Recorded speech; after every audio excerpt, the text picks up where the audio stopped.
ஆயிரம் ஆயிரம் ஆண்டுகாலமாக ரிஷிகளும் முனிவர்களும் ஞானியர்களும் சான்றோர்களும் அருளாளர்களும் அடியார்களும் அனுபூதிமான்களும் தோன்றி வளர்ந்த நாடு நம்முடைய பாரத தவத்திரு நாடு. எண்ணற்ற மகான்களை உருவாக்கிய நாடு, எண்ணற்ற சான்றோர்களை உருவாக்கிய நாடு. இந்த நாட்டை வலிமை வாய்ந்த வீரமிக்க மகா சக்கரவர்த்திகள் ஆண்டிருக்கின்றார்கள். மிக பெரும் ராணிகள், வீராங்கனைகள் இந்த நாட்டை வழிநடத்தி இருக்கின்றார்கள். அப்படி வீரத்திற்கும் சாகசத்திற்கும் வலிமைக்கும் பெயர் போன நம்முடைய நாடு நம்முடைய பாரத நாடு. இப்படிப்பட்ட புகழ்மிக்க பாரத நாட்டுடைய பல பகுதிகள் துண்டாடப்பட்டன. அதிலே ஒரு துண்டாடப்பட்ட பகுதிதான் வங்கம். அந்த வங்கத்தினுடைய பிரச்சனைகள் இன்றைக்கு தலைதூக்கி இருக்கின்ற இந்த சூழ்நிலையில் வரலாற்று காலத்திலிருந்து வங்கம், அதை பற்றி நாம் சற்று சிந்தித்தோமானால் நமக்கு ஆச்சரியமாக இருக்கு. இந்த கோவைக்கும் இன்று கோவையிலே இருக்கின்ற ஒரு பொருளுக்கும் வங்கத்திற்கும் தொடர்பு உண்டு. இன்றைக்கு வங்க தேசம் என்றார். சுங்க வம்சத்து மன்னர் ஆண்ட காலத்தில், புஷ்யமித்தருடைய காலத்தில் எதிரிகளெல்லாம் முறியடிக்கப்பட்டு அங்கு பொற்காலம் நிகழ்ந்திருக்கின்றது. குப்தர்களின் காலம் பொற்காலம் என்று படித்திருக்கின்றோமே, இவையெல்லாம் இந்த வங்கம் உட்பட்ட செழிப்பான இந்த பகுதிகளிலே தான் இருந்திருக்கின்றது. தமிழகத்துடைய மன்னனான ராஜேந்திர சோழன், அவர் இமயம் வரை படையெடுத்து சென்றான் என்று பார்க்கின்றோமே. அந்த வங்க பகுதியிலே அப்பொழுது ஆட்சி புரிந்த மகிபாலன் என்ற மன்னனை தோற்கடித்து வெற்றி கொடி நாட்டியிருக்கின்ற வரலாறு தமிழகத்தோடு சம்பந்தப்பட்டது. அதெல்லாம் சரி, ஒரு பொருள் கோயம்புத்தூர்ல இருக்கிற ஒரு பொருள் வங்கத்தோட சம்பந்தப்பட்டிருக்கே, அது என்ன? நம் அனைவருக்கும் தெரியும், நம் அனைவரும் அதை பார்த்திருக்கின்றோம், பார்த்த போதெல்லாம் கண்ணீர் வடித்திருக்கின்றோம். அந்த பொருள்தான் கோவை மத்திய சிறையிலே இருக்கின்ற வ.உ. சிதம்பரனார் அவர்கள் இழுத்த செக்கு. வ.உ. சிதம்பரனார் அவர்களை செக்கிழுக்க வைக்க வேண்டிய அந்த சூழ்நிலை வந்ததற்கு காரணம் 1905ஆம் ஆண்டு வங்க பிரிவினை நடந்த பொழுது அந்த வங்க பிரிவினையை எதிர்த்து நாடே கொதித்து எழுந்தது. அதிலே குறிப்பாக திருநெல்வேலி சீமை அது எரிமலையாக குமுறியது. அந்த இடத்திலே சுப்பிரமணிய சிவா அவர்களும் வ.உ. சிதம்பரனார் அவர்களும் மிக பெரும் போராட்டங்களை நிகழ்த்தினார்கள். அந்த போராட்டத்தினுடைய ஒரு தொடர்ச்சியாக வழக்கு, அந்த வழக்கின் காரணமாக சிறைச்சாலை கொடுமை, அந்த சுப்பிரமணிய சிவா அவர்களுக்கு தொழுநோய் கூட ஏற்பட்டு அவர் அடையாளம் தெரியாதபடி அவர் மாறியிருந்தார்.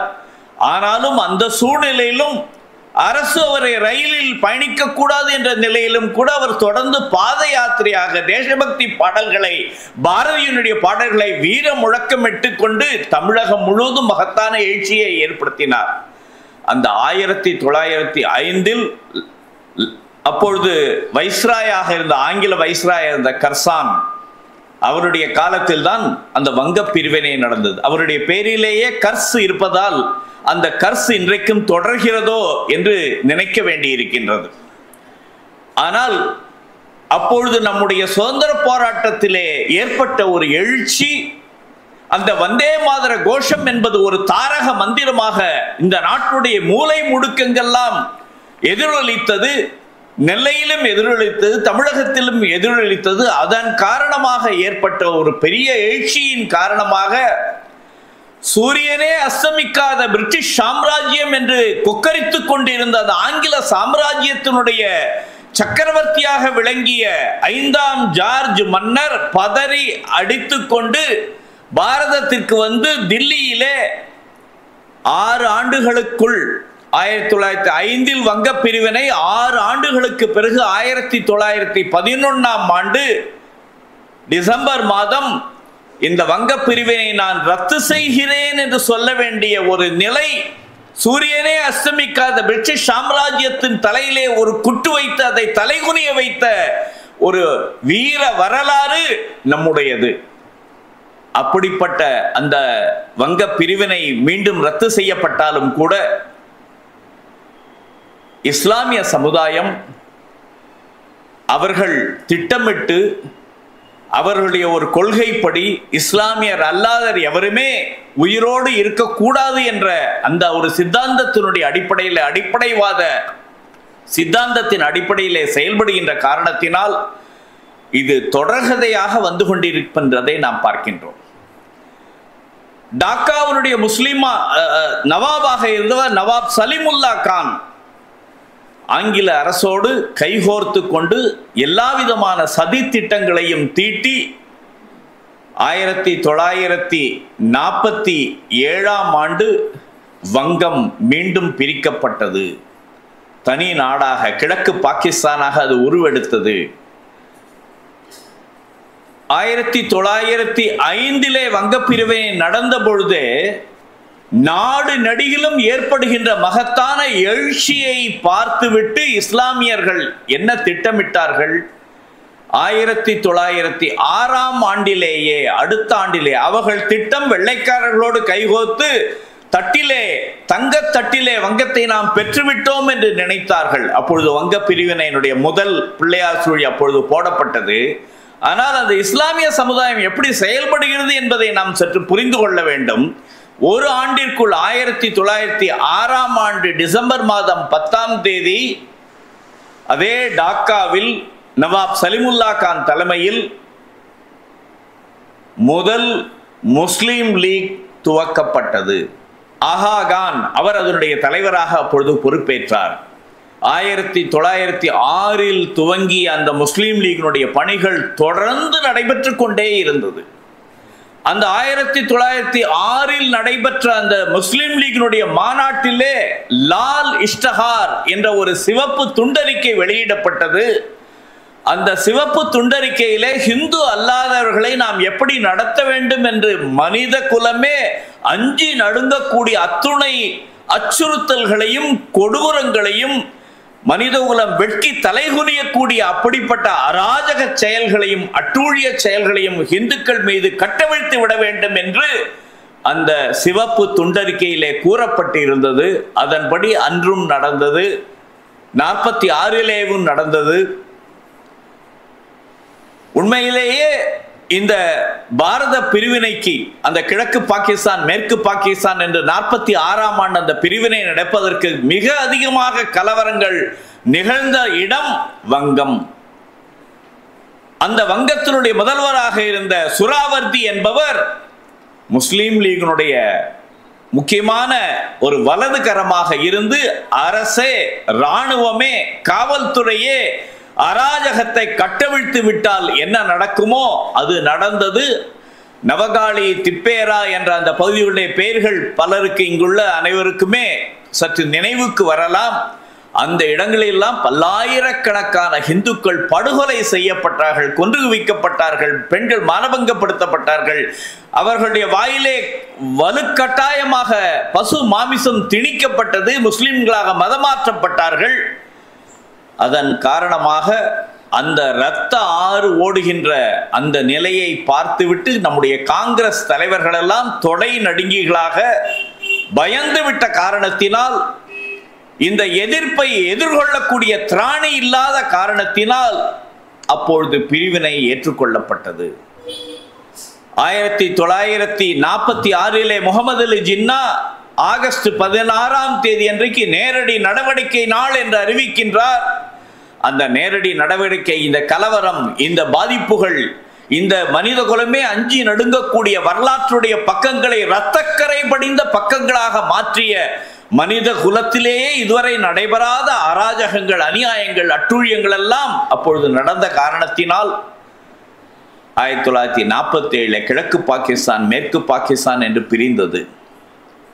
பிரிந்த பிறகு 2 பாகிஸ்தான்களும் நமக்கு பிறகு அந்த வங்கம் தொடர்ந்து 1971 முஜிபுர் ரஹ்மான் அவருடைய தலைமையிலே அவான் கிழக்கு பாகிஸ்தான் ஒரு பிடிக்குள் இருந்த அந்த கிழக்கு பாகிஸ்தான் அப்பொழுது யாஹியா கான் அவர் இராணுவ சர்வாதிகாரியாக விளங்கினார். அவர் கிழக்கு பாகிஸ்தானிலே முஜிபுர் ரஹ்மானுடைய ஆட்சி அமைய விடாமல் கடுமையாக எதிர்ப்பு தெரிவித்து தடுத்து கொண்டிருந்தார். அதன் பிறகு புரட்சி வெடித்தது.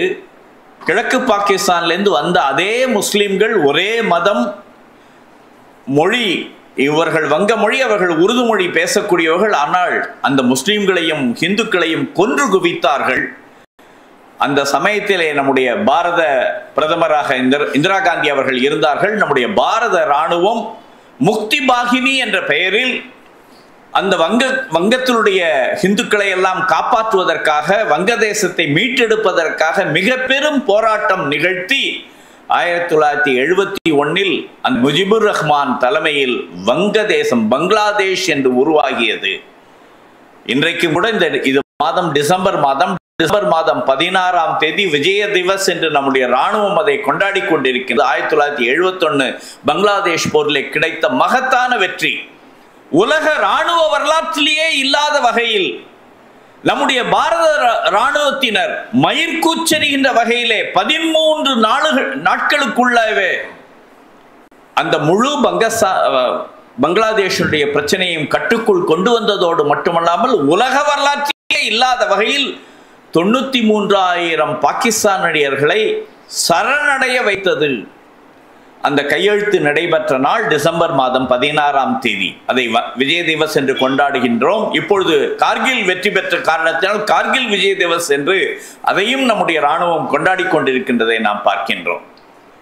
பாரத ராணுவத்திற்கு மட்டும் ஒரு ஃப்ரீ ஹேண்ட் என்று கொடுத்து விட்டால் நாம் நம்முடைய எதிரிகளை எல்லாம் கபலீபரம் செய்யக்கூடிய ஆற்றல் நமக்கு இருக்கின்றது.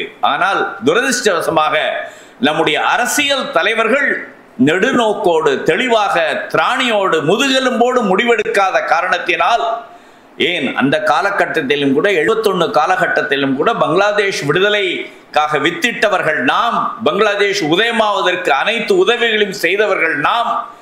ஆனால் நாம் அந்த வங்கதேசத்திலிருந்து நம்முடைய சிக்கன் நெக் என்று அதை கூட குறிப்பிட்டார்களே, வடகிழக்கு மாநிலங்களுக்கு செல்லக்கூடிய மிக குறுகிய பகுதி, அந்த குறுகிய பகுதியை கூட மிக பெரும் பகுதியாக பங்களாதேஷிலிருந்து ஒரு பெரும் நிலப்பரப்பை நாம் பெற்றிருக்க முடியும். நெடுநோக்கு இல்லை. அந்த 71 வங்கதேசத்தினுடைய அதிபராக, பங்களாதேஷுடைய அதிபராக பொறுப்பேற்ற ஷேக் முஜிபுர் ரஹ்மானை 1975ஆம் ஆண்டு கிழக்கு பாகிஸ்தானுடைய சதியின் காரணமாக அவர்களை கொன்று குவித்தார்கள். அந்த முஜிபுர் ரஹ்மான் கொன்று குவிக்கப்பட்டார், குடும்பத்தோடு கொன்று குவிக்கப்பட்டார்.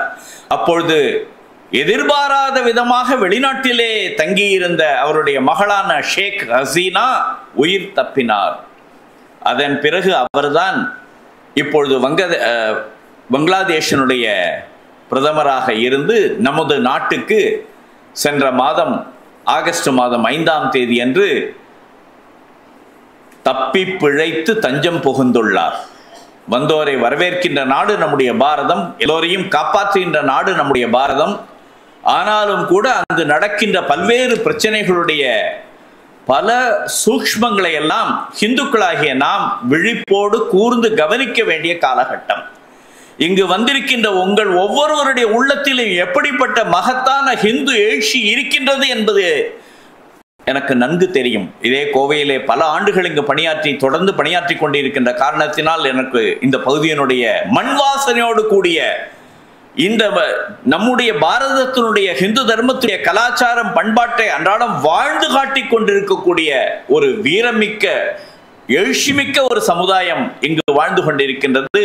வந்து நீங்கள் ஒவ்வொருவருமே இந்த பங்களாதேஷிலே நடக்கின்ற படுகொலைகளுக்கெல்லாம், அநியாயங்களுக்கெல்லாம் ஒரு விடிவு கிடையாதா, ஒரு முடிவு எப்படி காண முடியும் என்ற ஒரு பெரிய எதிர்பார்ப்போடு, பரிதவிப்போடு, உள்ள கொதிப்போடு இங்கே நீங்கள் அமர்ந்திருக்கிறீர்கள் என்பது எனக்கு நன்றாக தெரியும். நடைபெறுகின்ற பல விஷயங்களுடைய உண்மைகளை நாம் தெரிந்து கொள்ள வேண்டியிருக்கின்றது. அந்த உண்மைகளை தெரிந்து கொள்வோம். பங்களாதேஷிலே சிறுபான்மையினராக இருக்கின்ற ஹிந்துக்கள் மட்டுமல்லாமல் ஹிந்துக்கள், சீக்கியர்கள், கிறிஸ்தவர்கள் எல்லோருக்குமே மிகப்பெரிய பாதிப்பு ஏற்பட்டு இருக்கின்றது.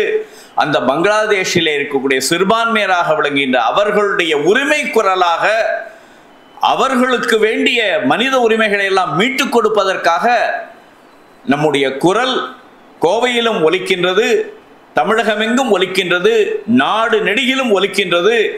இதுபோன்று இந்துக்கள் எங்கு பாதிக்கப்பட்டாலும் அவர்களுக்காக குரல் கொடுக்க வேண்டும் என்று சுவாமி விவேகானந்தர் கூறினாரே, அதன்படி நாமும் நம்முடைய உரத்த குரலை இங்கு பதிவு செய்கின்றோம்.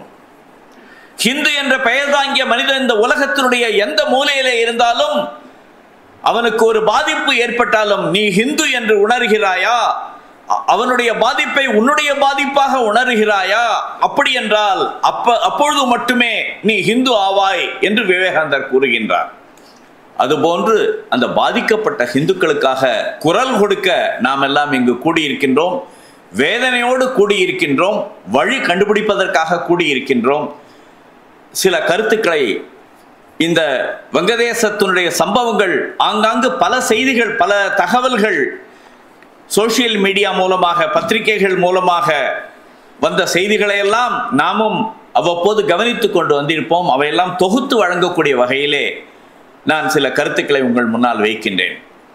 எப்படி நம்முடைய சின்மயா மிஷனுடைய நிறுவனராக இருந்த சுவாமி சின்மயானந்தர் அவர்கள் ராஷ்டிரிய ஸ்வயம்சேவ சங்கத்தோடு தன்னை முழுமையாக ஆரம்ப நாள் முதல் இணைத்து கொண்டு இந்த சின்மயா மிஷன் செய்கின்ற ஆன்மீக பணியோடு RSS செய்கின்ற தேசப்பணி இணைந்து செல்ல வேண்டும் என்று அவர்கள் தொடர்ந்து வலியுறுத்தி வந்திருக்கின்றார்கள். அதனுடைய அடிப்படையிலே சுவாமி விக்னேஷ் சைத்தன்யா அவர்களும் சின்மயா மிஷன் சார்பாக இன்று இந்த வங்கதேச இந்துக்களுக்கான உரிமை குரல் கொடுக்கக்கூடிய இந்த நிகழ்ச்சியிலே வருகை தந்து அவரும் சென்னையிலே இதே நேரத்தில் சுவாமி மித்ரானந்த மகராஜ் அவர்களும் கலந்து கொண்டு பங்கு கொண்டிருக்கின்றார்கள்.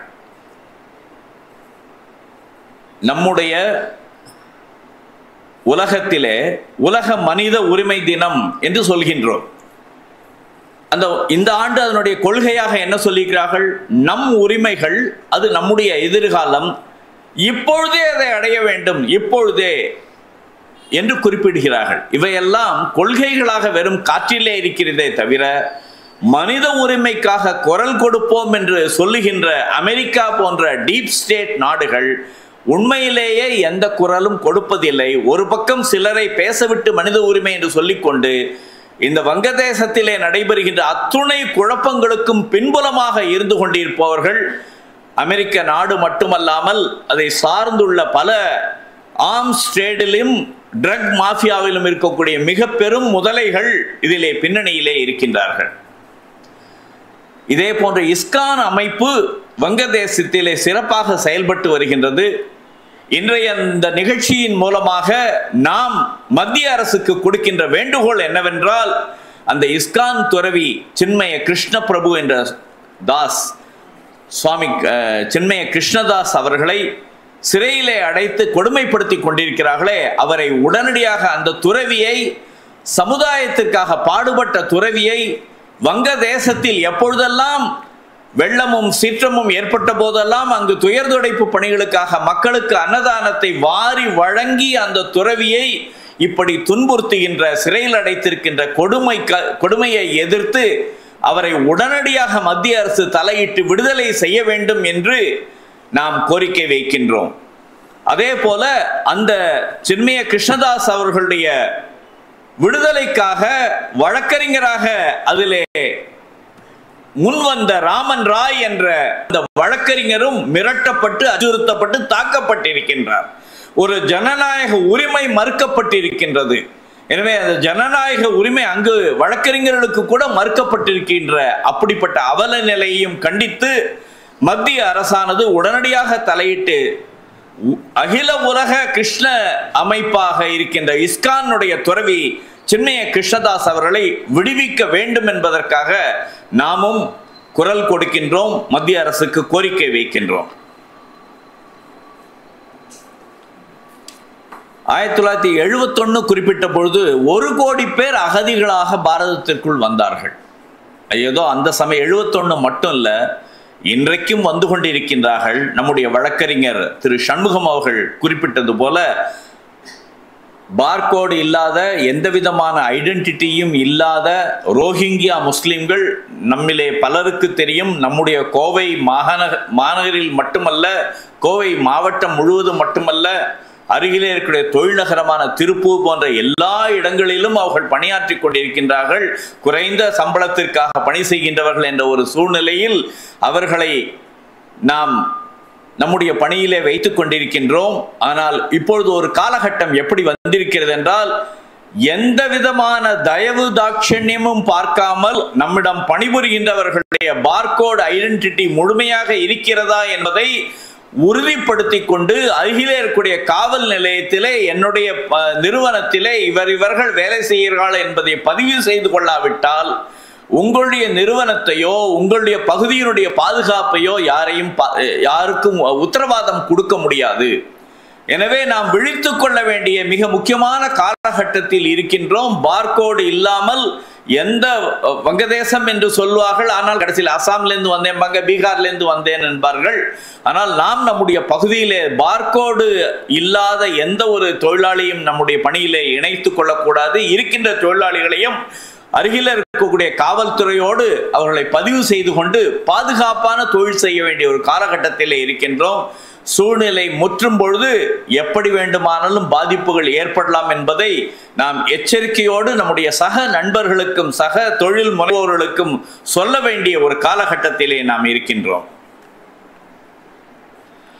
பங்களாதேஷில் இப்ப ஆலோசகராக அந்த இடைக்கால அரசுடைய ஆலோசகராக முகமது யூனுஸ் என்ற நோபல் பரிசு பெற்றவர் என்ற ஒரு பெரிய அடைமொழியோடு அவரை அறிமுகப்படுத்துகிறார்களே, அந்த நோபல் பரிசு பெற்ற அந்த முகமது யூனுஸ் அவர்கள் அமெரிக்காவோடு கைகோர்த்து கொண்டு பாரத விரோத இந்து விரோத பல்வேறு நடவடிக்கைகளை தொடர்ந்து ஈடுபட்டு கொண்டு வந்தவர். 2005ஆம் ஆண்டிலேயே அவரை இடைக்கால முதல்வராக பிரதமராக அறிவிக்க வேண்டும் என்ற ஒரு முயற்சி அமெரிக்க அதிபராக அப்பொழுது இருந்த ஹிலாரி கிளின்டன் அவர்கள் மிகவும் அழுத்தம் கொடுத்தார்கள். ஆனால் அப்பொழுது உலக நாடுகளுடைய பல சூழ்நிலைகள் காரணமாக இந்த முகமது யூனுஸ் 2005லேயே அவர் இடைக்கால பிரதமராக வந்திருக்க வேண்டியவர் தவிர்க்கப்பட்டது. ஆனால் அவர் மீண்டும் தொடர்ந்து அமெரிக்க சக்திகளோடு கைகோர்த்து கொண்டு இப்பொழுது இடைக்கால அரசின் ஆலோசகராக வந்திருக்கிறாரே, அவர் முழுக்க முழுக்க பாரத விரோத சிந்தனை கொண்டவர், இந்து விரோத சிந்தனை கொண்டவர், இந்த நாட்டினுடைய எதிரி சக்திகளோடு முழுமையாக கைகோர்த்து கொண்டிருப்பவர். அவர் வந்ததும் என்னென்ன செய்திருக்கிறார் என்ற விஷயங்களை எல்லாம் நாம் அவசியம் தெரிந்து கொள்ள வேண்டும். பத்திரிகையிலே அங்கொன்றும் இங்கொன்றுமாக நாம் படித்திருக்கலாம், சோசியல் மீடியாவிலே பார்த்திருக்கலாம். ஹிஸ்புல் உர் தஹ்ரீர் அப்படின்னு ஒரு அமைப்பு இருக்கு. அது பயங்கரவாத இயக்கம். இன்னொரு அமைப்பு ஜமாயத் இஸ்லாமி, அந்த பேரும் நமக்கு தெரியும், அடிக்கடி நாம் பத்திரிகையில் படித்துக் கொண்டிருக்கின்றோம். அந்த ஜமாயத் இஸ்லாமி என்ற அமைப்பு காலிஃபேட் மூலமாக கலிஃபா ஆட்சி கிலாஃபத் இயக்கம்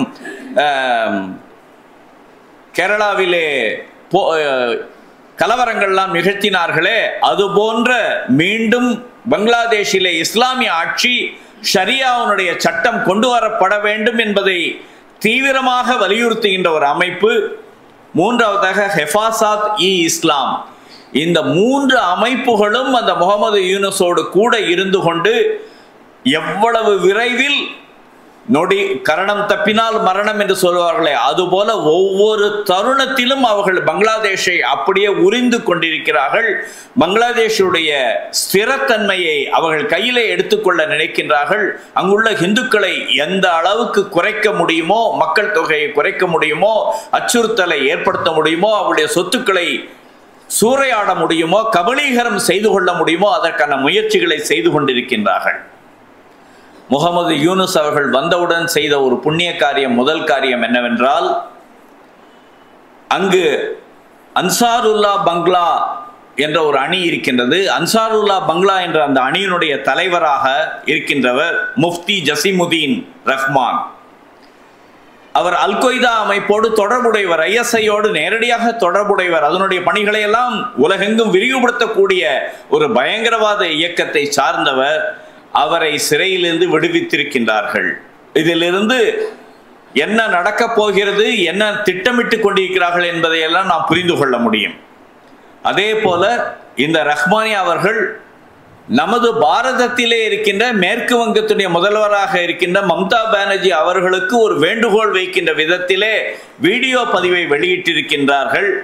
அந்த வீடியோ பதிவிலே அந்த மேற்கு வங்கத்தையும் நம்முடைய பங்களாதேஷோடு இணைக்க வேண்டும், அதற்கு ஒத்துழைப்பு கொடுக்க வேண்டும் என்று அவர் ஏற்கனவே இந்த நாட்டிலே மீண்டும் ஒரு பிரிவினை நிகழ்த்துவதற்காக வேண்டிய பயங்கரவாத திட்டத்தோடு பல விஷயங்களை அந்த வீடியோ பதிவிலே பதிவு செய்திருக்கின்றார்.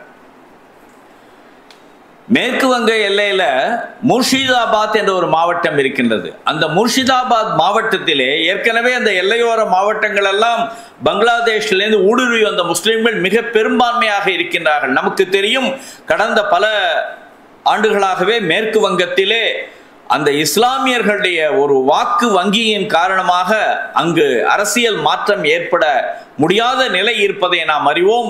என்று பார்த்தாலும் எப்பொழுது பார்த்தாலும் மத்திய அரசுக்கு விரோதமான செயல்பாடுகள் தொடர்ந்து நிகழ்ந்து கொண்டிருக்கின்றது. ஆர்ஜி கார் அந்த அரசு மருத்துவமனையினுடைய அந்த மருத்துவருடைய படுகொலை, அதை ஒட்டி இருக்கக்கூடிய செய்திகள் எல்லாம் நாம் தொடர்ந்து பார்த்து கொண்டிருப்போம். பற்றி எரிந்து கொண்டிருக்கின்ற அந்த மேற்கு வங்கத்தை எரிய செய்தது மீண்டும் அதை வங்கதேசத்தோடு இணைத்துக் கொள்ள வேண்டும் என்ற சதித்திட்டத்தோடு தான் செய்து கொண்டிருக்கிறார்கள். அதிலே இந்த முர்ஷிதாபாத் மாவட்டம் முழுக்க நம்முடைய உளவுத்துறையினுடைய சில அறிக்கைகளின்படி முழுக்க அங்கு அவர்களுடைய கை ஓங்கி இருக்கின்றது. அந்த பகுதியை அவர்கள் ஒரு இந்த இராணுவத்தில் பேஸ் என்று சொல்வார்கள், அதுபோல அந்த நம்முடைய எதிர் சக்திகளுடைய பேஸாக அதை உருவாக்க அவர்கள் முனைந்து கொண்டிருக்கின்றார்கள். முகமது யூனுஸ் பற்றி குறிப்பிட்டேனே, அவர் 2007 இடைக்கால பிரதமராக வந்திருக்கின்றவர். அவர் இடைக்கால அரசனுடைய ஆலோசகர் என்று சொன்ன உடனேயே நமக்கெல்லாம் அதனுடைய எக்கோ சிஸ்டம் என்ற ஒரு வார்த்தை இப்பொழுது அடிக்கடி சொல்கின்றார்கள். அதாவது ஒரு விஷயத்தினுடைய ஒரு கூட்டு களவாணிகள் என்று நாம் சொல்லலாம். அந்த கூட்டு களவாணிகளாக செயல்படுகின்ற ஒரு மீடியாவாக இருக்கலாம், பத்திரிகையாக இருக்கலாம், அல்லது வேறு நிறுவனங்களாக இருக்கலாம், தொண்டு நிறுவனங்கள் என்று போர்வையிலே செயல்படுகின்ற பல்லாயிரக்கணக்கான அமைப்புகளாக இருக்கலாம். இவர்கள் எல்லோரும் ஒரே குரலிலே ஒரே விஷயத்தை வலியுறுத்துவார்கள். திராவிடம் என்று இங்கு ஒரு விஷயம் வந்தால் அதை எப்படி பிரபலப்படுத்துகிறார்கள், அதற்கு எப்படி சப்பை கட்டு கட்டுகிறார்கள் என்பதை நாம் அறிவோம். அதற்கு பேர் தான் எக்கோ சிஸ்டம் என்று சொல்கிறார்களே. அதுபோன்று இவர் முகமது யூனுஸ் இடைக்கால அரசுக்கு ஆலோசகராக வந்த உடனேயே நோபல் பரிசு பெற்ற 96 பேர் அவருக்கு ஆதரவு தெரிவித்திருக்கிறார்கள். அப்படி என்றால் நோபல் பரிசு எதற்காக கொடுக்கப்படுகிறது, எப்படிப்பட்டவர்களுக்காக கொடுக்கப்படுகிறது என்ற பின்னணியில் எல்லாம் புரிந்து கொள்ள வேண்டும். அது தவிர உலகத்துடைய பல நாடுகளிலிருந்து 197 நாடுகளினுடைய தலைவர்கள், 197 தலைவர்கள் அவர்கள் முகமது யூனுஸ்க்கு ஆதரவு தெரிவித்து அறிக்கை வெளியிட்டிருக்கின்றார்கள். இவையெல்லாம் டீப் ஸ்டேட் என்ற வார்த்தையை நாம் அடிக்கடி கேள்விப்பட்டிருப்போம். அதை பற்றி ஆழமாக இன்னும் பல கருத்துக்களை நாம் தெரிந்து கொள்ள வேண்டும். நாம் எந்த ஊரிலே வாழ்ந்து கொண்டிருக்கின்றோமோ, எந்த காலகட்டத்தில் வாழ்ந்து கொண்டிருக்கின்றோமோ, எப்படிப்பட்ட ஒரு தொழில் நகரமாக இருக்கின்ற இந்த கோவையிலே என்ன ஒரு ஆபத்தான சூழ்நிலையில் நாம் இருக்கின்றோம் என்றால், நாம் இந்த உலகத்துடைய அத்துணை விஷயங்களையும் கண்கொத்தி பாம்பாக நாம் தொடர்ந்து கண்காணித்துக் கொண்டே அவ்வப்பொழுது நடைபெறுகின்ற விஷயங்களை உன்னிப்பாக தெரிந்து கொள்ள வேண்டிய ஒரு காலகட்டத்தில் இருக்கின்றோம். எனவே இந்த டீப் ஸ்டேட் என்று சொல்லக்கூடிய அமெரிக்கா மற்றும் பல மேற்கு நாடுகள் எல்லாம் சேர்ந்து உலகத்தினுடைய பல தேர்ந்தெடுக்கப்பட்ட அரசாங்கங்களை எல்லாம் கவிழ்த்து விட்டு தான் தோன்றியாக இருக்கக்கூடிய சில குழுக்களை தன்னுடைய கையிலே வைத்துக்கொண்டு அந்த நாட்டினுடைய நீதி, நிர்வாகம், ஆட்சி முறை, பொருளாதாரம், வர்த்தகம் அனைத்தையும் உறிஞ்சி சுரண்டுவதற்காக ஒரு பெரிய சதி திட்டத்தோடு செயல்பட்டு கொண்டிருக்கிறார்கள். பங்களாதேஷிலே நடந்தது ஆகஸ்ட் மாதத்திலிருந்து தொடர்ந்து நடைபெற்று கொண்டிருக்கிறது. இப்பொழுது கடந்த வாரத்திலிருந்து நாம் பார்த்தோமானால் சிரியாவிலே அதே போன்று நிகழ்ந்து கொண்டிருக்கிறதை நாம் பார்க்கின்றோம். அதற்கு பல மாதங்களுக்கு முன்னால் ஸ்ரீலங்காவிலே நிகழ்ந்ததை நாம் பார்த்திருப்போம். இப்படி உலகெங்கும் அந்தந்த நாட்டுடைய வளங்களை எல்லாம், கனிம வளங்களை எல்லாம், வர்த்தகத்தை எல்லாம் சுரண்டுவதற்காக ஒரு பெரிய சதித்திட்டம் உலகளாவிய அளவிலே செயல்பட்டு கொண்டிருக்கிறது. இதை முறியடிப்பதற்காக பெரும் முனைப்பு மிக பெரிய அளவிலேயும் நிகழ்ந்து கொண்டிருக்கின்றது. இப்பொழுது டீப் ஸ்டேட் என்றால் என்ன என்பதை பற்றி உலகம் முழுவதும் எல்லா மக்களுக்கும் விழிப்புணர்வு ஏற்படுத்த வேண்டிய காலகட்டம். நம்முடைய பாரத நாட்டிலும் அப்படி டீப் ஸ்டேட்னா என்ன அப்படின்னு கேள்விப்படாதவங்க கூட இருப்பாங்க. அப்படி இருக்கவங்களுக்கெல்லாம் அதை பற்றி எல்லாம் தெரிந்து கொள்ள வேண்டிய ஒரு காலகட்டம். இவர்கள் தான் இந்த பங்களாதேஷிலே நடைபெறுகின்ற இந்த அநியாயங்களை, அட்டூழியங்கள்லாம் நிறைவேற்றிய கதாநாயகர்கள். நம்முடைய பாரதத்தினுடைய பாராளுமன்றத்தில் நேரத்தில் கேள்வி கேட்கப்பட்டது. கேள்வி எண் 75. நான் பேசுகின்ற எல்லா விஷயங்களுமே அதிகாரபூர்வமாக அங்கங்கு பத்திரிகைகளிலே, Economic Times, Times of India, the Hindu போன்ற பத்திரிகையில் வந்த செய்திகளுடைய அடிப்படையிலே பாராளுமன்றத்திலே கேள்வி கேட்ட அந்த ஆதாரத்துடைய அடிப்படையிலே உங்களுக்கு தகவல்களை கொடுத்து கொண்டிருக்கின்றேன். அந்த கேள்வியினுடைய அடிப்படையிலே வங்கதேசத்திலே படு பயங்கரமான கொடூரமான மனித இனமே அஞ்சக்கூடிய அந்த கொடுமைகள் நிகழ்ந்து கொண்டிருக்கின்றன. 29/11/2024 அன்று அந்த கேள்வி கேட்கப்பட்டிருக்கிறது. அந்த கொடூர பல தாக்குதல்கள் இணைந்திருக்கு. சின்மயா கிருஷ்ண பிரபு அவருடைய விடுதலைக்காக குரல் கொடுக்கப்பட்டிருக்கிறது. உலக அளவிலேயே எதிர்ப்பு குரல் வந்திருக்கிறது. இங்கிலாந்து நாட்டினுடைய பாப் பிளாக்மேன் என்று சொல்லக்கூடியவர், அவர் இந்துக்களுக்காக குரல் கொடுத்திருக்கின்றார். பங்களாதேஷில் இருக்கக்கூடிய இந்துக்கள் படுகொலை செய்யப்பட்டு கொண்டிருக்கிறார்கள், அவர்களுடைய உரிமைகள் பாதிக்கப்படுகின்றது. அந்த உரிமைகளை மீட்பதற்காக உலகத்தினுடைய சக்திகள் எல்லாம் ஒன்று சேர்ந்து குரல் கொடுக்க வேண்டும் என்று அவர் தன்னுடைய எதிர்ப்பு குரலை பதிவு செய்திருக்கின்றார். இது மட்டுமல்ல, இந்துக்கள் உலகத்திலே எங்கெங்கெல்லாம் இருக்கின்றார்களோ அங்கெங்கெல்லாம் இந்த வங்கதேச இந்துக்களுக்காக குரல் கொடுப்பதற்கு, உரிமை குரல், அவர்களுடைய உரிமைகளை மீட்டெடுப்பதற்காக கிட்டத்தட்ட 70 நாடுகளில் இதுவரை போராட்டங்கள் நிகழ்ந்திருக்கின்றது. ஐநா சபை என்று சொல்கின்ற ஜெனீவாவில் இருக்கிற அந்த ஐநா சபை முன்பும் மிகப்பெரிய ஆர்ப்பாட்டம் நிகழ்ந்திருக்கின்றது.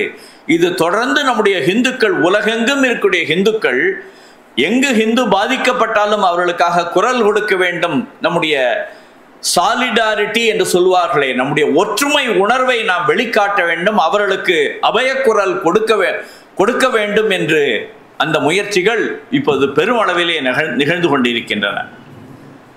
பங்களாதேஷில் அப்படி என்னதான் நடந்தது? நாம அங்கொன்றும் இங்கொன்றுமாக கேள்விப்படும் போது இந்துக்கள் படுகொலை, பயங்கரமான பாதிப்பு என்றெல்லாம் கேள்விப்படுகின்றோமே. ஜெசோர் அப்படின்னு ஒரு ஊர் இருக்கு, நம்ம முன்னெல்லாம் பார்த்துப்போம். ஜெசோர் சீப்புன்னு அது ரொம்ப விசேஷமா சொல்லுவாங்க.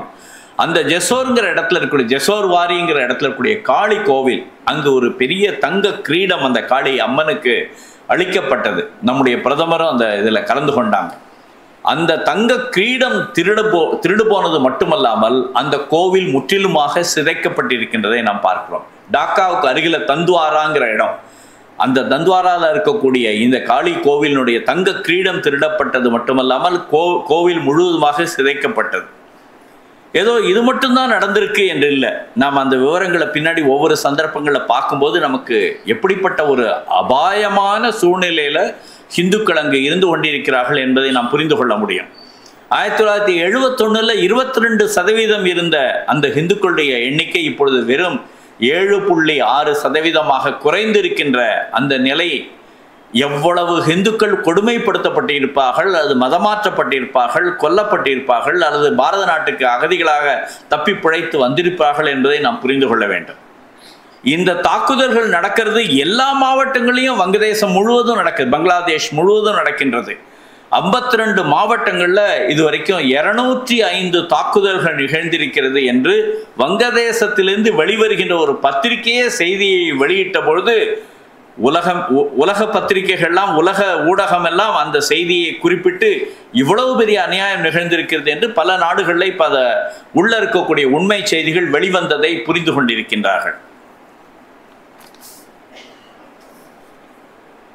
ஆனா அந்த வங்கதேசத்துக்கு நாம அண்டை நாடு என்பதோடு மட்டுமல்லாமல் எந்த ஒரு நாட்டுக்கும் உதவிக்கரம் நீட்டிக் கொண்டிருக்கின்றோம். ஆப்கானிஸ்தானுக்கு உதவி செய்து கொண்டிருக்கின்றோம், ஈரானுக்கு, மற்ற பல நாடுகளுக்கெல்லாம் நாம் உதவிக்கரம் நீட்டிக் கொண்டிருக்கிறோம். ஏனென்றால் நம்முடைய பாரதம் என்பது உலகமே ஒரு குடும்பம் என்ற சிந்தனையோடு இருப்பதால், அவர்கள் மாற்றுக்கருத்து உள்ளவர்களாக இருந்தாலும் சரி, நாம் நம்முடைய நல்லெண்ணத்தின் மூலமாக, நம்முடைய செயல்கள் மூலமாக அவர்களுடைய உள்ளத்தை வெற்றி கொள்ள வேண்டும் என்று நம்முடைய பணிகள் தொடர்ந்து நிகழ்ந்து வந்தாலும் கூட அவர்கள் அப்படி இல்லை என்பதை புரிந்து கொள்ள வேண்டும். வள்ளுவருடைய குரல் இந்த தருணத்தில் நாம் நினைத்து பார்க்க வேண்டும். என்னன்றி கொன்றார்க்கும் ஓய்வுண்டாம் ஓய்வில்லை, செய் நன்றி கொன்ற மகர்க்கு என்ற அந்த வள்ளுவருடைய வாக்கின்படி நம்முடைய அரசாங்கம் எவ்வளவெல்லாம் அந்த நாட்டுக்கு செய்திருக்கின்றது என்பதை நன்றி உணர்வோடு ஒரு நிமிடம் நினைத்து பார்த்திருந்தால் கூட இவ்வளவு அநியாயங்கள் அங்கு நிகழ்ந்திருக்க முடியாது. நம்முடைய அரசாங்கம் இதுவரை 16 திட்டங்களுக்கு அவங்களுக்கு உதவி செய்திருக்கோம். எல்லா துறைகளுக்கும், எனர்ஜி துறையா இருக்கலாம், டிஜிட்டல் துறையா இருக்கலாம், கனெக்டிவிட்டி துறையா இருக்கலாம், சேட்டிலைட் துறையா இருக்கலாம், இது போன்று ரிவர் வாட்டர் இது போன்ற எல்லா துறைகளுக்கும் நாம் உதவி பண்ணியிருக்கோம். ஒரு சின்ன புள்ளி விவரம் மட்டும் வேகமாக சொல்கிறேன். எலக்ட்ரிக்கல் கிரிட் ப்ராஜெக்ட் 1 நாம திட்டமிட்டு 2016 அதை முடிச்சிட்டோம். அந்த 16 திட்டங்கள்ல 10 திட்டங்கள் நிறைவு பெற்று விட்டது. 4 திட்டங்கள் பணி நடந்து கொண்டிருக்கின்றது. ஒரு 2 திட்டங்களுக்கான MOU அங்கு போடப்பட்டு அதனுடைய ப்ராசஸ்ல இருந்து கொண்டிருக்கின்றது. எலக்ட்ரிக்கல் கிரிட் ப்ராஜெக்ட் 2016 நிறைவு பெற்றது. 500 மெகாவாட் இன்னொரு ப்ராஜெக்ட் 2017 நிறைவு பெற்றிருக்கிறது. மைத்ரி அப்படிங்கிற தெர்மல் பவர் பிளான்ட் அது முழுக்க எரெக்ஷன் எல்லாமே நம்ம செய்திருக்கோம். 2023 நிறைவு பெற்று விட்டது. இந்தோ பங்களாதேஷ் ஃப்ரெண்ட்ஷிப் பைப்லைன் என்று சொல்லி அந்த குரூட் ஆயில் அது போன்ற எல்லாம் கொண்டு செல்வதற்காக அந்த ப்ராஜெக்ட் 2023 நிறைவு பெற்றிருக்கிறது. இது மட்டுமல்லாமல் ரூப்பூர் நியூக்ளியர் பிளான்ட் 1, 2 இதற்காக இப்பொழுது MOU நிலையில இருக்கு. நம்முடைய ISRO சந்திராயன் விட்டு நம்ம உலகத்துக்கே பெருமிதத்தோடு நெஞ்சு நிமிர்ந்து நிற்கின்ற நம்முடைய அந்த ISRO பங்களாதேஷுக்கும் உதவிக்கரம் நீட்டி அங்கு அவர்களோட MOU சைன் பண்ணியிருக்காங்க. 4G 5G கனெக்டிவிட்டிக்காக MOU சைன் பண்ணியிருக்காங்க. ஆனால் அதுக்கு நடுவில் இந்த இவ்வளவு பெரிய அபாண்டமான ஒரு அநியாயமானது அங்கே நிகழ்ந்திருக்கிறத நாம் பார்க்கின்றோம். இது மட்டும் இல்லை, போக்குவரத்து துறையில் ஹல்திபானி சிலாஹட்டிங்கிற இடத்துல ரயில் லிங்க்கு, ஜிஜி தர்ஷனாங்கிற இடத்துல ரயில் லிங்க்கு, பெட்ரோபோல் பெனாபோல்ங்கிற இடத்துல ரயில் லிங்க்கு, அக்காரா அகர்தலா அந்த ரயில் லிங்க்கு, குல்னா மோங்லா போர்ட் அதற்கு தொடர்பு ஏற்படுத்தக்கூடிய ரயில் லிங்க், இப்படி பல திட்டங்களை எல்லாம் திட்டமிட்ட ரீதியில் வெகு விரைவாக நாம் செய்து முடித்திருக்கின்றோம். பல கோடி ரூபாய் நாம் கொடுத்திருக்கோம். இந்த ஆண்டு ஒரு ஆண்டு 2023-24 மட்டும் நம்ம பங்களாதேஷ்க்கு கொடுத்த நிதி உதவி $1.5 பில்லியன். நன்றி உணர்வு இருக்கா? அந்த நன்றி உணர்வை நினைத்து பார்த்திருந்தால் அந்த நாடு வளம் பெறுவதற்காக, அந்த நாட்டினுடைய வாழ்வாதாரம் பெருகுவதற்காக, அந்த நாட்டு மக்களுக்கு வேலை வாய்ப்பு கிடைப்பதற்காக, அங்கு இருக்கக்கூடிய இந்துக்களுக்காக இல்லை, எல்லாரும் அந்த நாட்டுடைய இஸ்லாமியர்கள் எல்லோருக்குமாக நம்முடைய அரசு இவ்வளவு செய்த உதவிகளை நன்றி உணர்வோடு நினைத்து பார்த்திருந்தால் கூட இந்த படுகொலை, இந்த அநியாயமானது அங்கு நிகழ்ந்திருக்க முடியாது. இருந்தாலும் நாம் நினைத்தால் அந்த வங்கதேசத்தை 7 நாட்களுக்குள்ள நம்ம சுருட்டி விட முடியும்.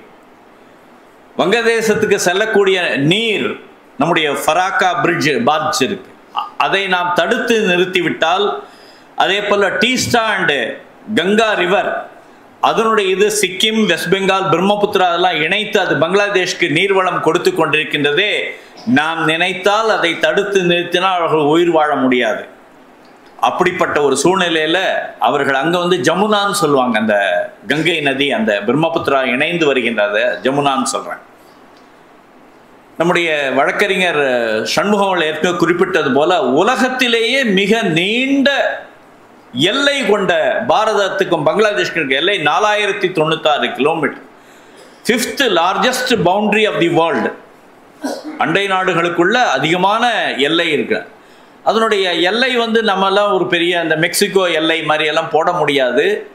அது நம்ம நாட்டுடைய ஒரு முயற்சியும் அப்படி செய்ய முடியல. எல்லாமே கிராம பகுதிகள், இங்கிருந்து அங்கே போவாங்க, அங்கிருந்து இங்கே வருவாங்க, அப்படிப்பட்ட சூழ்நிலை தான் இருக்கு. நம்ம நாட்டிலிருந்து ஏராளமான ஏற்றுமதிகள் அந்த நாட்டை வாழ்விப்பதற்காக சென்று கொண்டிருக்கிறது. அது உணவாக இருக்கலாம், காய்கறிகளாக இருக்கலாம், டெக்ஸ்டைல்ஸ் இருக்கலாம், காட்டன் இருக்கலாம், அதே போல் எலக்ட்ரிக்கல் அப்ளையன்சஸ், எனர்ஜி செக்டாரில் இருக்கக்கூடிய பல துறைகளில் நாம் 2014 172% நம்முடைய எக்ஸ்போர்ட்ஸ் பங்களாதேஷ்க்கு இருந்தது. இப்போ 297% அது உயர்ந்திருக்கிறது. வர்த்தகத்தை நாம் நிறுத்தினாலே அவர்கள் கீழே விழுந்து விட முடியும். 2023-24 அவர்களுக்கு நமக்கு இருக்கக்கூடிய ட்ரேட் $13 பில்லியன். அதில் பெட்ரோபோல்ங்கிற எல்லை சாவடி வழியாக இன்றைக்கு நாம் பார்த்தோம்னா இன்றைக்கும் பல மாதங்களாக பல்லாயிரக்கணக்கான ட்ரக்குகள் அங்கு அப்படியே சரக்குகளோடு காத்து கொண்டிருக்கிறது. எப்பொழுது நிலைமை சீராகும், எப்பொழுது வர்த்தகம் பெருகும், எப்பொழுது நாம் உள்ள போக முடியும்னு அவங்க காத்துக்கிட்டு இருக்காங்க. உலக அமைப்பு ஒன்று இருக்கு, USCIRF என்று சொல்வார்கள். அதாவது ரிலிஜியஸ் ஃப்ரீடத்துக்காக இருக்கக்கூடிய அமைப்பு, அந்த அமைப்பினுடைய ஒரு செயலாளர் ஜானி மூர் என்பவர் கூட இந்த சிறுபான்மையினருடைய அங்கு வங்கதேசத்தில் இருக்கக்கூடிய சிறுபான்மையினுடைய படுகொலைகளை எல்லாம் கண்டித்து இது அந்த நாட்டுக்கு ஒரு பேரழிவை ஏற்படுத்தும், அந்த நாட்டுடைய ஸ்திரத்தன்மைக்கே பாதிப்பை ஏற்படுத்தும் என்று உலக அரங்கில் இப்போ குரல் ஒலிக்க ஆரம்பித்திருக்கின்றதை நாம் பார்க்கின்றோம். அந்த இஸ்கான் சின்மய கிருஷ்ணதாஸ் சுவாமிஜி அவர்களை சென்று சந்திப்பதற்காக உலகளாவிய இஸ்கான் அமைப்பினுடைய பல தலைவர்கள் எல்லாம் டாக்காவிலே விமான நிலையத்தில் இறங்கிய போது அவர்கள் உள்ளே செல்வதற்கு அனுமதி மறுக்கப்பட்டு திருப்பி அனுப்பப்பட்டிருக்கின்றார்கள். இப்படி ஒரு சிறையிலே இருக்கின்ற ஒரு பெரும் உலகளாவிய அமைப்பினுடைய துறவி, அந்த துறவியை பார்ப்பதற்கு கூட ஜனநாயக உரிமை மறுக்கப்பட்டிருக்கிறது என்பதை நாம் புரிந்து கொள்ள வேண்டும். நம்முடைய அண்ணா ஏற்கனவே குறிப்பிட்டாரு, அங்க இருக்கக்கூடிய ஜெயில்களெல்லாம் உடைக்கப்பட்டு எல்லா கைதிகளும், குறிப்பாக பயங்கரவாதிகள் எல்லாம் இதுவரைக்கும் 1500 கைதிகளுக்கு மேல அவர்கள் விடுவிக்கப்பட்டிருக்கிறார்கள்.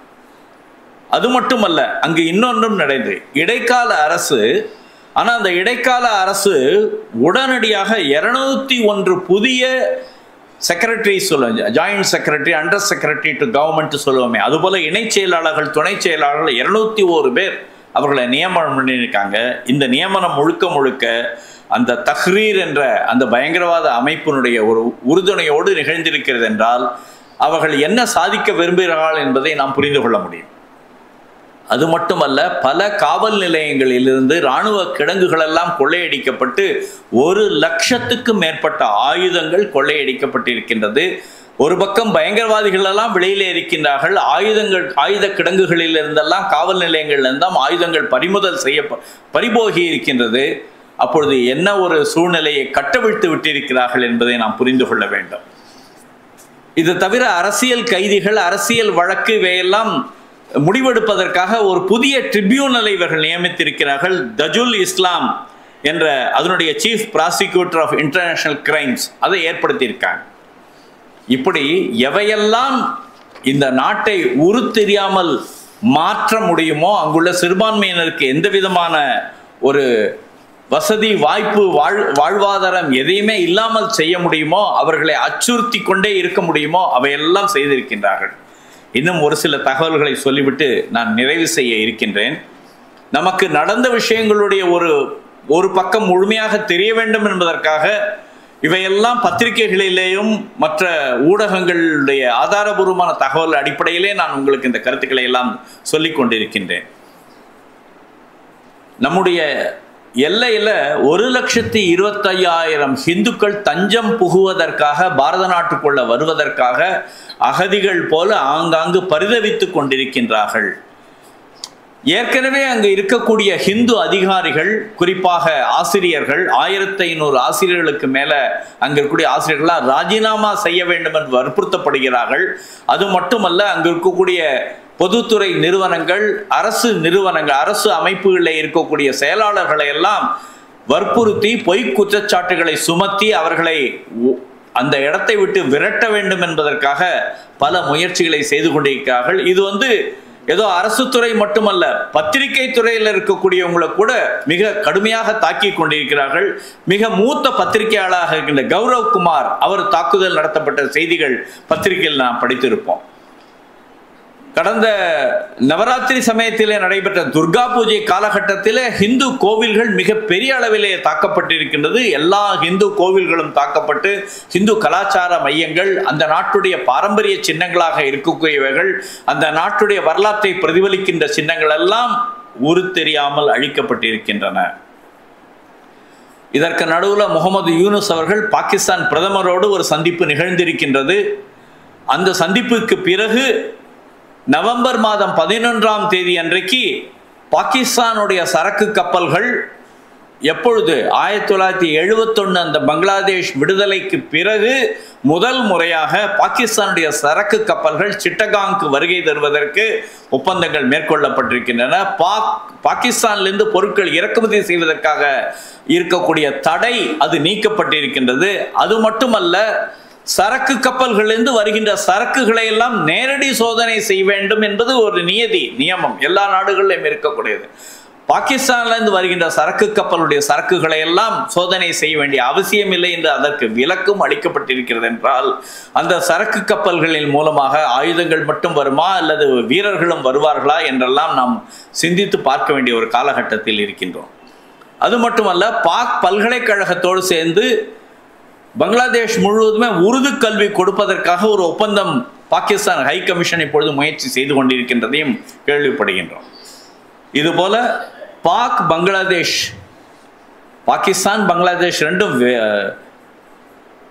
எதிரெதிர் அணியாக இருந்து சண்டை போட்டு கொண்டிருந்த அந்த நாடுகள் இப்பொழுது நியூக்ளியர் ட்ரீட்டி ஒன்று அதற்காக திட்டங்கள் நடந்து கொண்டிருக்கின்றன என்று செய்திகளும் வந்திருக்கின்றன. இதற்கு முன்னாடி இருந்த ஷேக் ஹசீனாவுடைய அமைச்சரவையில் இருந்த அத்துணை அமைச்சர்களும் கைது செய்யப்பட்டிருக்கிறார்கள். அங்கு வருகின்ற யூடியூப், ஃபேஸ்புக், அதில் வரக்கூடிய செய்திகள் எல்லாம் பொய் செய்திகள், வேண்டுமென்றே அடிப்படைவாதத்தை வளர்க்கின்ற பல்வேறு விதமான வெறியூட்டுகின்ற அந்த செய்திகள் எல்லாம் திட்டமிட்டு அந்த யூடியூப், ஃபேஸ்புக் மூலமாக மற்றவைகள் மூலமாக வந்து கொண்டிருக்கின்றன என்ற செய்திகளையும் நாம் பார்க்கின்றோம். இந்த சில தகவல்கள் எல்லாம் அந்த நாட்டுடைய பத்திரிகையிலேயே ஒரு சில பத்திரிகைகள் துணிச்சலோடு சில நடைபெறுகின்ற விஷயங்களை வெளியிட்டிருக்கின்றன.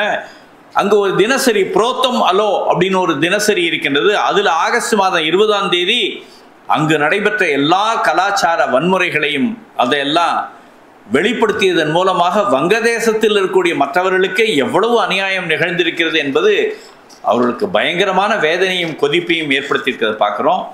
1492 சிலைகள் உடைக்கப்பட்டிருக்கின்றன, முஜிபுர் ரஹ்மான் சிலை உட்பட பல இடங்களில். அதே போல கோவில்கள் இருக்கக்கூடிய புடைப்பு சிற்பங்கள் சிதைக்கப்பட்டிருக்கின்றன. 59 மாவட்டங்களில் இந்த வன்முறைகள் நிகழ்ந்திருக்கின்றன. டாக்கா வன்முறையாளர்கள் கையிலே, தாந்தோன்றிகள் கையிலே, தடியெடுத்தவன் தண்டல்காரன் என்று சொல்லக்கூடிய பயங்கரவாதிகள், புரட்சிகர குழுக்கள் என்ற பெயர்களிலே அவர்களிடம் நாட்டையே விட்டுவிட்டு அந்த நாட்டுடைய சிரத்தை அந்தந்த பகுதிகளில் இந்துக்களை ஒற்றுமைப்படுத்தி அரசனுடைய நடவடிக்கைகளுக்கு எதிர்ப்பு தெரிவித்த இந்துக்களை ஒருங்கிணைத்த அந்த ஒரு பாவத்தின் காரணமாக அவர்களெல்லாம் படுகொலை செய்யப்பட்டிருக்கின்றார்கள். கடந்த தேர்தல் சமயத்திலேயே பங்களாதேஷ் தேசிய கட்சி என்ற அந்த கட்சியானது பாரதத்தை புறக்கணிப்போம் என்று அங்கு குரல் கொடுத்து அதன் மூலமாக அந்த தேர்தலை அவர்கள் சந்தித்தார்கள். அந்த கிபுட்ஸ் மூலமாக தங்கள் 24 மணி நேரமும் ரோந்து சுத்துவதற்காக அந்த இளைஞர்கள் எல்லாம் இரவு முழுவதும் மரங்களிலே அமர்ந்து கொண்டு எங்கு ஏதேனும் ஒலி ஏற்படுகிறதா, எதிர்ப்பு வருகிறதா என்பதை உன்னிப்பாக கவனித்து உடனடியாக தற்காப்பு நடவடிக்கையிலே ஈடுபட்டு அந்த இஸ்ரேல் நாட்டை அப்படி படிப்படியாக பாதுகாத்து காப்பாற்றி வந்ததன் காரணமாக இன்றைக்கு இவ்வளவு உலகத்தினுடைய பல எதிர்ப்புகளை மீறி அந்த நாடு முதுகெலும்போடு நெஞ்சு நிமிர்ந்து நின்று கொண்டிருக்கிறது என்றால் அதற்கு காரணம் அந்த நாட்டிலே. இப்போ உதாரணமாக நம்ம வீட்டில எல்லாம் பார்க்குறோம், சாதாரணமாக ஒரு பெண்மணி துணி துவைச்சிட்டு இருக்காங்க அப்படின்னா, அந்த நாட்டில் இஸ்ரேல் நாட்டில் ஒரு பெண்மணி துணி துவைச்சிட்டு இருப்பாங்க, துணி அலசிட்டு இருப்பாங்க. திடீர்னு ஏர் ரைடு வார்னிங் வரும். அந்த ஏர் ரைடு வார்னிங் அந்த சத்தம் வந்த உடனேயே அந்த அம்மா அந்த துணி அப்படியே போட்டுட்டு பக்கத்தில் ஒரு பை எப்போவுமே தயாராக வச்சுருப்பாங்க. அதுலேருந்து இராணுவ உடையை எடுத்து அணிந்து கொண்டு அதிலிருந்து ஆன்டி ஏர் கன் அது வச்சுருப்பாங்க. எங்கேயாவது விமானம் வந்ததுன்னா உடனே தாக்குவதற்கு இந்த பெண் தயாராக இருப்பார்கள். ஒரு பெண் மட்டுமல்ல, அந்த நாட்டுடைய ஒவ்வொருவருமே, குழந்தையிலிருந்து இளைஞர்களிருந்து அத்துணை பேரும் இராணுவ ரீதியாக பயிற்சி பெற்றவர்கள், விழிப்போடு செயல்படக்கூடிய அந்த திறன் பெற்றவர்கள். இன்றைக்கும் கூட அதனால்தான் அந்த நாடு பல்வேறு சோதனைகளுக்கு நடுவில் வெற்றி பெற்று கொண்டிருக்கின்றதை நாம் பார்க்கின்றோம். இன்றைக்கு நாம் நம்முடைய பகுதியிலே நாம் இதுபோன்று பாதுகாப்பு குழுக்களை உருவாக்க வேண்டிய ஒரு காலகட்டத்தில் இருக்கின்றோம். நம்முடைய தெரு அளவிலே அந்த தெருவினுடைய குடியிருப்போர் சங்கம், அந்த அபார்ட்மெண்ட்டுடைய குடியிருப்போர் சங்கம் அல்லது அந்த பகுதியினுடைய குடியிருப்போர் சங்கம் என்றெல்லாம் அமைப்புகளை ஏற்படுத்தி அவர்களுக்குள்ளே ஒற்றுமை ஏற்படுத்த வேண்டும். ஒன்றுபட்டால் உண்டு வாழ்வு, ஒற்றுமை நீங்கள் நம் அனைவருக்கும் தாழ்வு என்று நம்முடைய முன்னோர்கள் பெரியோர்கள் சொல்லியிருக்கின்றார்களே, அதுபோன்று எப்படி கடந்த சில மாநிலங்களிலே ஹரியானாவாக இருக்கலாம், மகாராஷ்டிராவாக இருக்கலாம், ஒன்றுபட்டு செயல்பட்டதன் காரணமாக அரசியல் ரீதியாக மகத்தான வெற்றி ஏற்பட்டதோ அதுபோன்று இப்பொழுது ஒவ்வொரு பகுதியிலும் ஒன்றுபட்டு செயல்பட வேண்டிய காலகட்டத்திலே நாம் இருக்கின்றோம். அதற்கான முயற்சிகளை அந்தந்த பகுதியிலே நாம் எடுக்க வேண்டிய ஒரு மிக பெரும் தேவையும் இருந்து கொண்டிருக்கிறது. எங்கோ மலைப்பாம்புக்கு வாலிலே தீப்பிடித்து எரிந்தால் கூட தெரியாது என்று விவேகானந்தர் இந்து சமுதாயத்தை பற்றி பேசும்பொழுது குறிப்பிடுகிறார்களே, அதுபோன்று எங்கோ பங்களாதேஷிலே வன்முறை நடக்கிறது, அநியாயம் நடக்கிறது என்று டிவியிலே கால் மேல் கால் போட்டு உட்கார்ந்து பார்த்து கொண்டிருக்கின்ற அந்த நிலையிலே நாம் இல்லை. நம் நாட்டினுடைய ஒவ்வொருவருமே நாம் விழிப்போடு எச்சரிக்கையோடு நம்முடைய மத்திய அரசை வலியுறுத்தி மத்திய அரசு இந்த இந்துக்களுடைய உரிமைக்காக உடனடியாக செயல்பட வேண்டும் என்று நாம் வலியுறுத்த வேண்டிய காலகட்டத்தில் இருக்கின்றோம். இந்த அரங்கு கூட விழிப்புணர்வு ஏற்படுத்தக்கூடிய நிகழ்ச்சி மட்டுமல்ல, இந்துக்களுடைய உரிமையை மீட்பதற்காக மத்திய அரசு செயல்பட வேண்டும் என்ற கோரிக்கையும் முன்வைப்பதற்காக உங்கள் எல்லோருடைய சார்பிலும் இந்த கோரிக்கையாக, இந்துக்களுடைய சார்பாக இந்த கோரிக்கையாக மத்திய அரசுக்கு நாம் வைக்கின்றோம் இந்த நிகழ்வுகள் மூலமாக. ஆனால் ஒரு விஷயத்தை நாம் புரிந்து கொள்ள வேண்டும். அப்சல் கான் சத்ரபதி சிவாஜியுடைய வரலாறை நாம் மீண்டும் நினைத்து பார்க்க வேண்டும். 1 லட்சம் படை வீரர்களோடு அப்சல் கான் படையெடுத்து வந்து கொண்டிருக்கிறான் என்ற செய்தி மலை மீது இருக்கின்ற சத்ரபதி சிவாஜி அவர்களுக்கு கிடைக்கின்றது. அப்பொழுது கிடைக்கின்ற பொழுது அவர் அமைதியாக இருக்கின்றார்.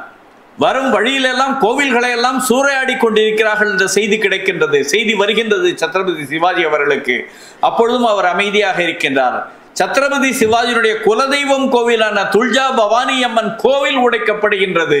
மக்கள் எல்லாம் பரிதவிக்கின்றார்கள், ஐயோ அவருடைய குலதெய்வம் கோவிலாக துல்ஜா பவானி கோவிலே உடைக்கப்படுகின்றதே, இப்பொழுதாவது சிவாஜி இறங்கி வரமாட்டாரா என்றெல்லாம் மக்கள் கதறுகிறார்கள். மக்கள்லாம் பல்வேறு விதமாக பேச துவங்குகிறார்கள். அப்பொழுதும் சிவாஜி இறங்கி வரவில்லை. ஆனால் என்ன செய்து அனுப்புகிறார் என்றால், நான் பயந்து கொண்டிருக்கின்றேன், நான் நடுங்கிக் கொண்டிருக்கின்றேன், இவ்வளவு பெரும் படையோடு வந்தால் நான் சரணடைய கூட தயார், ஆனால் நான் இவ்வளவு பெரும் படையோடு வருகின்ற அப்சல் கானை நான் சந்திக்க மாட்டேன் என்று அவர் பயந்து கொண்டிருக்கிறார் என்று ஒற்றர்கள் மூலமாக அவர் செய்தி அனுப்புகின்றார். அதை கேட்டு சிரித்து கொண்டிருந்த அப்சல் கான், இவ்வளவு தொடை நடுங்கிய சிவாஜி, நான் வருகிறேன் என்று வீரத்தனமாக அவர் வெறித்தனமாக வருகின்றார்.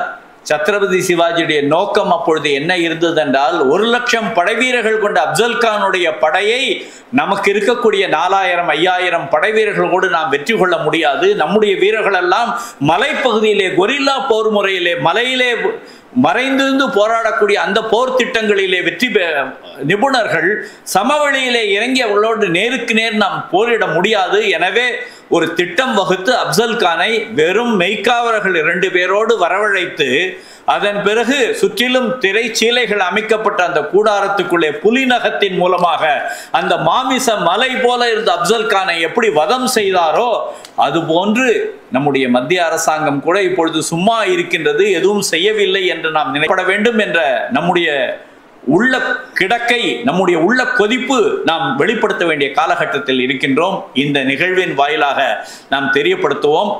பல நாட்களுக்கு முன்னால் ராமஜென்மபூமி பிரச்சனைகள் வந்து கொண்டிருந்த பொழுது கோவையிலே நம்முடைய அசோக் சிங்கல் அவர்கள் வருகை தந்தார்கள்.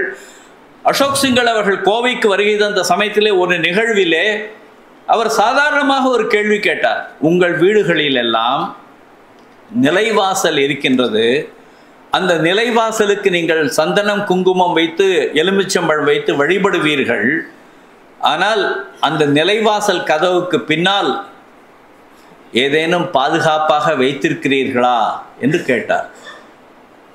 அவங்க ஒன்றும் இல்லை என்று சொன்னார்கள்.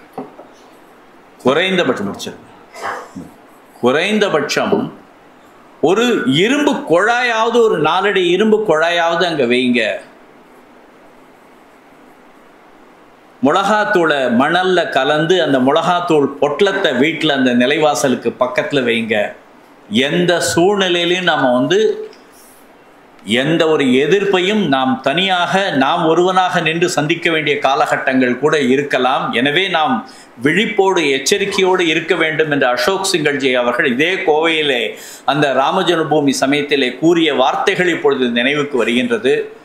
இந்த விஷயங்களை எல்லாம் நாம், நம்முடைய நண்பர்கள், சகோதரர்கள், நம்முடைய இயக்க தொண்டர்கள், இங்கு வந்திருக்கின்ற எல்லோருமே நம்முடைய சங்கம், பாரதிய ஜனதா கட்சி, விஸ்வ இந்து பரிஷத், இந்து முன்னணி என்ற வீறு கொண்ட நம்முடைய இளம் ஆர்வலர்கள் தான் நாம் அனைவருமே இங்கு கூடியிருக்கின்றோம்.